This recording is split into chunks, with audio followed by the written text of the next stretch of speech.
बहुत समय पहले की बात है। एक घना हरा भरा जंगल था। वहां पक्षियों की चहचहाहट, नदियों की कलकल और हवा की सरसराहट से सजी एक खूबसूरत झील थी। उस झील के किनारे तीन अलग अलग जीव रहते थे। एक था बंदर, मस्तीखोर लेकिन दिल का साफ। दूसरा था कछुआ, धीमा लेकिन बहुत समझदार। और तीसरा था सांप, चालाक, धूर्त और स्वार्थी। इन तीनों की दुनिया बिल्कुल अलग थी, लेकिन वे पास पास ही रहते थे। बंदर का नाम था मिंकू।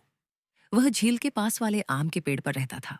वह दिन भर झूलता, फल खाता और अपनी अजीबोगरीब हरकतों से जंगल के बच्चों को हंसाता था। उसका दिल सोने जैसा था। मदद करना, हंसी बांटना, ये उसकी आदत थी। कछुए का नाम था धीरू। वह झील में ही रहता था। वह धीरे चलता, लेकिन बहुत सोच समझकर बोलता। जब भी किसी जानवर को कोई मुश्किल आती, वे धीरू के पास सलाह लेने आते। वह शांत था, लेकिन उसकी बातें बहुत गहरी होती थीं। तीसरा जीव था विषधर नाम का सांप। उसका स्वभाव बिल्कुल अलग था। वह जलन, स्वार्थ और चालाकी से भरा हुआ था। उसे मिंकू की लोकप्रियता और धीरू की इज्जत से जलन होती थी। वह सोचता था, सब मुझे क्यों नहीं पूछते? मैं भी तो ताकतवर हूं। अब इन्हें सबक सिखाना होगा।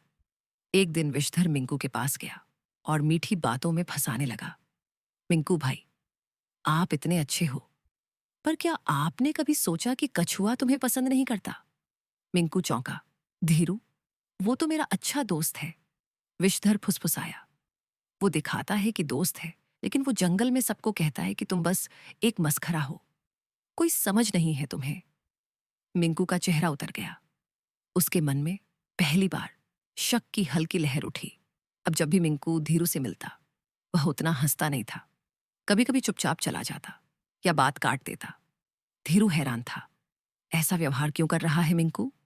एक दिन धीरू ने साहस कर पूछा, मित्र, क्या मैंने कुछ गलत किया है? तुम पहले जैसे नहीं रहे। मिंकू ने पहले चुप्पी साधी, लेकिन फिर कह दिया, मुझे किसी ने बताया है कि तुम मेरी पीठ पीछे मेरी बुराई करते हो।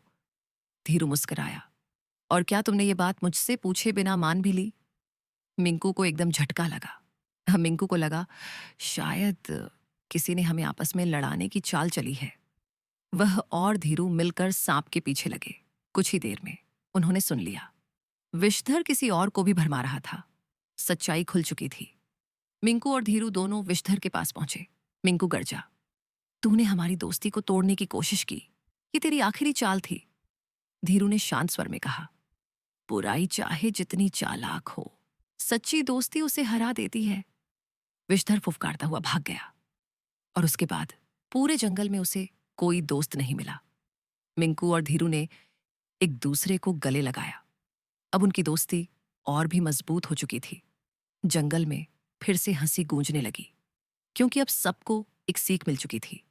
इसीलिए कहते हैं, बुरी संगति में आकर अच्छे लोग भी गलत सोचने लगते हैं, और अच्छी संगति में बुरे भाव भी बदल सकते हैं।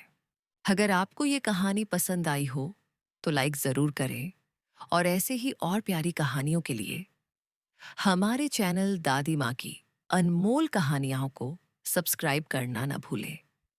फिर मिलेंगे एक और नई जादुई कहानी के साथ। तब तक के लिए अलविदा।